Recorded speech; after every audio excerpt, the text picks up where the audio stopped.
नेताओं को लड़ने दो, स्टूडेंट्स को पढ़ने दो। नमस्कार दोस्तों, स्वागत है आपका एक्सेल एकेडमी में। I am Shubham विद्यू। तो दोस्तों, अगर आप मेरे साथ हैं तो वीडियो को लाइक, शेयर और चैनल को जरूर सब्सक्राइब करें। दोस्तों, गीता पुर को वर्ष 2021 के गांधी शांति पुरस्कार के लिए चुना गया है और इसी कारण भारतीय राजनीति में एक विवाद पैदा हो गया है। केंद्र सरकार ने गीता प्रेस को गांधी शांति पुरस्कार देने का ऐलान किया है। जो कह रहे हैं कि मुस्लिम लीग सेकुलर थी, ये भी तो कुछ दिन पहले कहा। ये भूल गए कि मुस्लिम लीग ने क्रेडिट लिया था पाकिस्तान बनने का। और आज के इस वीडियो में हम गीता प्रेस गोरखपुर की कंप्लीट हिस्ट्री को जानेंगे और क्या यह सांप्रदायिक है या नहीं इसे भी जानेंगे। और इसके एक मुख्य पात्र हनुमान प्रसाद पोद्दार कौन है, इनकी एंट्री कब होती है, क्यों होती है, इसे भी जानेंगे। तो चलिए शुरू करते हैं। प्रधानमंत्री नरेंद्र मोदी की अध्यक्षता वाली एक जूरी ने रविवार अर्थात 18 जून को उचित विचार विमर्श के बाद सर्वसम्मत से पुरस्कार के लिए गीता प्रेस का चयन किया। लेकिन यह किसको दिया जाता है और क्यों दिया जाता है, इसे आइए अब हम समझ लेते हैं। तो साथियों, जो अहिंसक और अन्य गांधीवादी तरीके से सामाजिक, आर्थिक और राजनीतिक परिवर्तन के लिए अपना उत्कृष्ट योगदान देते हैं, उनको ही यह पुरस्कार दिया जाता है। अब आइए इसकी स्थापना के बारे में थोड़ी सी चर्चा करते हैं। तो गीता प्रेस की स्थापना 1923 में हुई थी और वर्तमान में यह दुनिया के सबसे बड़े प्रकाशन गृहों में से एक है।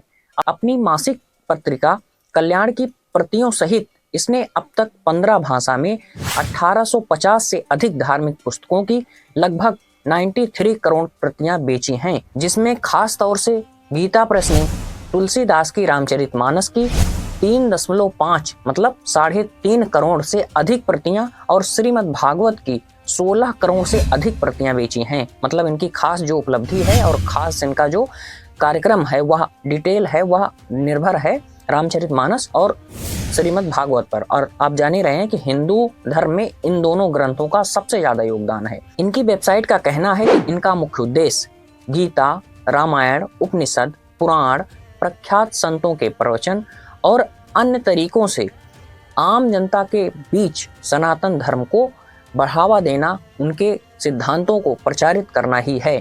गीता प्रेस प्रस्तावित पत्र प्राप्त करेगा, लेकिन गांधी शांति पुरस्कार के साथ मिलने वाली 1 करोड़ रुपए की नगद पुरस्कार को स्वीकार नहीं करेगा, क्योंकि उसका कहना है यह उसके मर्यादा के खिलाफ है। अब आइए डिटेल में जानने का प्रयास करते हैं गीता प्रेस की स्थापना और इससे जुड़ी कई चुनौतियों को। गीता प्रेस की स्थापना आधिकारिक तौर पर 1923 में पश्चिम बंगाल के बांकुड़ा के एक मारवाड़ी व्यापारी जयानंद गोयंदका ने की थी। गोयंदका के दोस्त और गोरखपुर के एक व्यापारी घनश्याम दास जालान ने अपने गृह नगर में प्रेस स्थापित करने की पेशकश उनके समक्ष प्रस्तुत की। अप्रैल 1923 तक गीता प्रेस 600 रुपए में खरीदे गए हैंड प्रेस पर गीता के अपने अनुवाद को कमेंट्री के साथ छापने के लिए तैयार था। लेकिन 1926 में ही गीता प्रेस वास्तव में 20वीं सदी के शुरुआत में तेजी से उभरते हिंदी प्रकाशक जगत में एक गंभीर खिलाड़ी के रूप में सामने आया और यहीं से इसने एक नई उड़ान भरी। लेकिन सबसे महत्वपूर्ण बात है कि जिस वातावरण में आप काम कर रहे हैं, क्या वह आपके अनुकूल है या नहीं। वही बात यहाँ पर बताई जा रही है कि इस अवधि में हिंदुओं और मुसलमानों के बीच प्रतिस्पर्धात्मक राजनीतिक राष्ट्रवाद के उदय ने कल्याण जैसी संस्था के लिए हिंदू राष्ट्रवादी संदेश फैलाने के लिए एक वाहन का काम किया और यही सबसे ज्यादा इनके लिए इम्पोर्टेंट था। और अब यहाँ पर इस लाइन को सुनकर आप ये बात समझ पा रहे होंगे या विचार कर रहे होंगे कि हाँ, ये तो सही है कि यह एक सांप्रदायिक संस्था रही होगी, लेकिन आगे इस बारे में बताया जा रहा है। अपने प्रारंभिक वर्षों में कल्याण को हिंदू महासभा से जुड़े एक उभरते हुए मारवाड़ी नेता हनुमान प्रसाद पोद्दार द्वारा संचालित किया गया था। तो जो मैंने शुरुआती दौर में कहा था इंट्रो में, वो व्यक्ति कौन थे और उनकी एंट्री कहां से हुई, आप जान पाए होंगे। मोनिका फ्रेयर ने अपने paper cultivating emotions the Gita Press and its agenda of social and spiritual reform 2012 में लिखा है कि गीता प्रेस की सफलता के पीछे प्रमुख कारणों में से एक ब्रह्म समाज और सुधारवादी संगठन का हाथ था। फ्रियर का तर्क है कि गीता प्रेस के संस्थापकों ने जानबूझकर विभिन्न हिंदू संप्रदायों और विचारों को स्कूल के बीच मतभेद पर लिखने से परहेज किया था। तो यहाँ पर इस लाइन से आप समझ सकते हैं कि गीता प्रेस गोरखपुर पर जो आरोप लगाए जा रहे हैं वो कितने सही और कितने तार्किक हैं। क्योंकि एक इतिहासकार के तौर पर, एक लेखक के तौर पर अगर कोई व्यक्ति हमारे समक्ष बातें प्रस्तुत कर रहा है तो हमें वह स्वीकार करना चाहिए, ना कि जो हवाएं फैलाई जाती हैं, अफवाहें फैलाई जाती हैं, उन पर ध्यान देना चाहिए।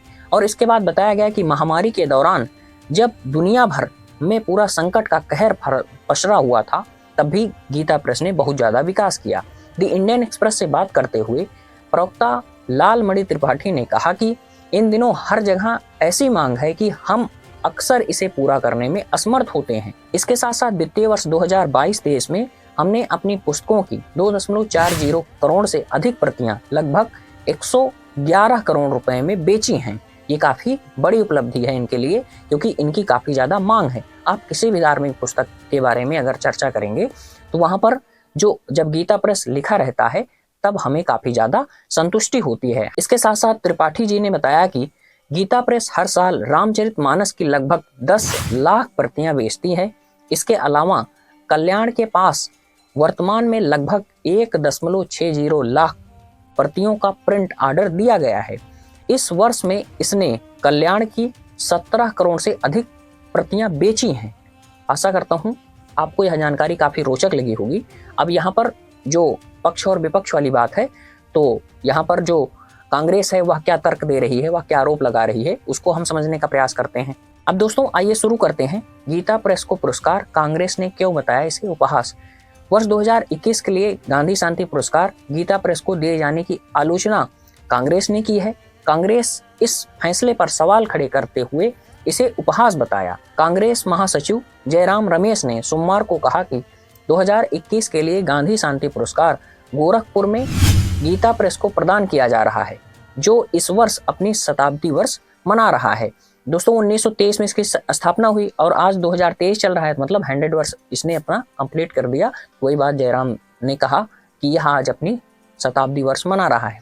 रमेश ने कहा कि अक्षय मुकुल ने 2015 में इस संस्था की एक बहुत अच्छी जीवनी लिखी है, जिसमें उन्होंने इस संस्था के महात्मा के साथ उतार चढ़ाव वाले संबंधों और राजनीतिक, धार्मिक और सामाजिक एजेंडे पर इसके साथ चली लड़ाइयों का खुलासा किया है।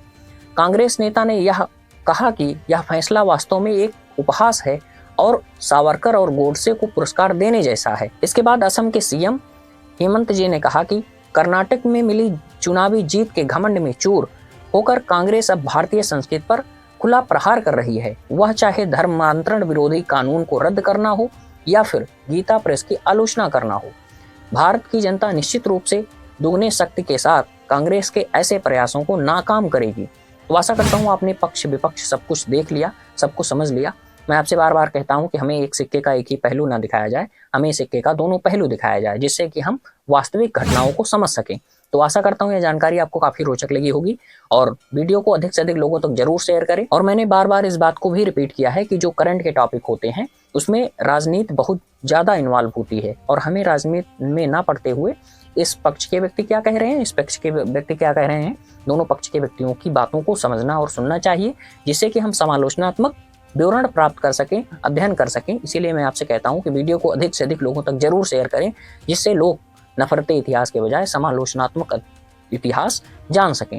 मिलते हैं नेक्स्ट वीडियो में, लेकिन वीडियो बहुत से लोग देख लेते हैं, चैनल बहुत कम लोग सब्सक्राइब करते हैं, तो अधिक से अधिक लोगों तक शेयर करें। ऐसी जानकारी पाने के लिए चैनल को जरूर सब्सक्राइब करें। नमस्कार, धन्यवाद दोस्तों।